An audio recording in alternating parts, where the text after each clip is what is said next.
আসসালামু আলাইকুম, সবাই কেমন আছেন? আশা করি সবাই ভালো আছেন। আজকে আমি ধনিয়া পাতা তুলতে চলে আসলাম। ধনিয়া আমাদের বাসার পাশেই পেঁয়াজ খেতে আমরা ধনিয়া পাতা ছিঁড়ে দিয়েছিলাম, সেখানে হয়েছে সবুজ একবারে টাটকা পাতা, দেখতে অসাধারণ লাগে। নিতে আসলাম। শীতের দিনে ধনিয়া পাতা কোনো কিছুতে না দিলে মনে হয় সেটাতে স্বাদই হয়নি। শীতের তরকারি মানে ধনিয়া পাতাতেই সব স্বাদ মনে হয়, খেতে অনেক ভালো লাগে। আমার মতো কার কার পছন্দ ধনিয়া পাতা। আজকে আমরা ধনিয়া পাতা ভর্তা করব, তাই চলে গেলাম ধনিয়া পাতা তুলে নিয়ে আসলাম। তারপর চলে গেলাম আমাদের ছাদে গাছে কাঁচামরিচ হয়েছে, তো একবারে টাটকা কাঁচামরিচ নিয়ে নিলাম ভর্তার জন্য। তারপর বাসায় চলে গেলাম, ধনিয়া পাতাগুলো ভালোভাবে ধুয়ে নিয়ে তারপর কাঁচামরিচ, পেঁয়াজ, মরিচ সবগুলোই প্রস্তুত করে তারপরে চুলায় প্যান দিয়ে দিলাম, গরম হওয়া পর্যন্ত অপেক্ষা করে। তারপর আমার ছিলে রাখা রসুন, পেঁয়াজ আর কাঁচামরিচ ঢেলে দিলাম।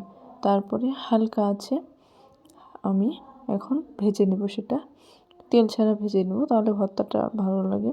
তারপর হালকা আছে ভেজে নেওয়ার পর দিয়ে দিলাম, তারপর রেখে দিলাম। তারপর আমার ধুয়ে রাখা ধনিয়া পাতাগুলো অনেকে পানিতে ভাপ নিয়ে দিয়ে নেয়, আমি চুলার আঁচে একটু আঁচ দিয়ে নিলাম, ভেজে নিলাম, এতে স্বাদটা ভালো হয়। ভাপ দিয়ে নিলে একটু পানি পানি ভাব থাকে, তাই আমার এইভাবে ভালো লাগে।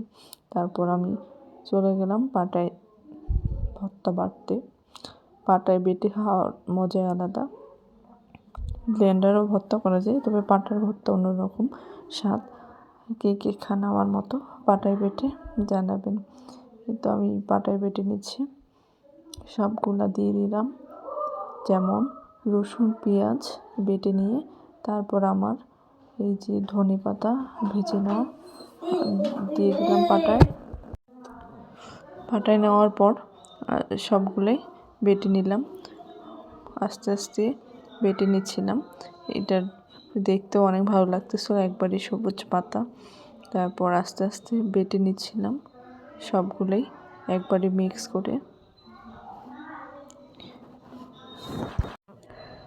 পাতাটা বেশি ভেজে ফেললে আবার সবুজ ভাবটা আসবে না, হালকা ভেজে নিয়েছি তাই সুন্দর সবুজটা আসছে, দেখতেও ভালো লাগে, খেতেও অনেক টেস্টি হয়েছে। মাশাআল্লাহ, আলহামদুলিল্লাহ। আল্লাহ হাফেজ, সবাই ভালো থাকবেন।